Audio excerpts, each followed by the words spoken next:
Geçebilir miyim? Başkan geldi, başkan geldi. Başkan geri geldi. Hoş geldin abla. Aynısı, Hakem. Hakem. Sen bir şey yapma.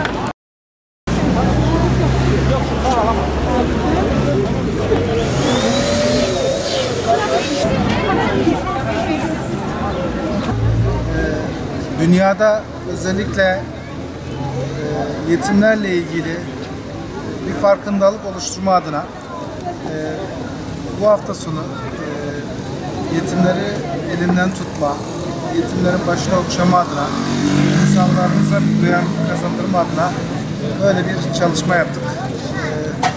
Buradaki amacımız gerçekten dünyada 400 milyonun üzerinde yetim olduğu söylenmekte. Bilimsel araştırmalarla ilimizde de çok sayıda yetim olduğunu biliyoruz. Yaklaşık bunların 528 yetim çocuğumuza hamilelik yapmaktayız. Bu çocuklarımıza her ay yaklaşık 125 lira burs vermekteyiz. Biz de bugün buradaki amacımız Adıyaman'da da tüm dünyada da yetimler olduğunu, bunlara bütün kardeşlerimizin, bütün hemşehrilerimizin duyarlılık göstermesi adına bir farkındalık oluşturma adına böyle bir etkinlik yaptık.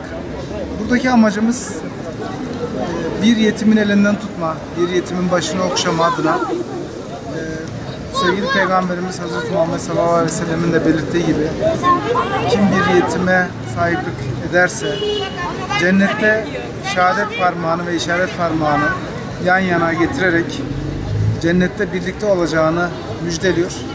Biz de bunu insanlara duyurma adına böyle bir çalışma yaptık.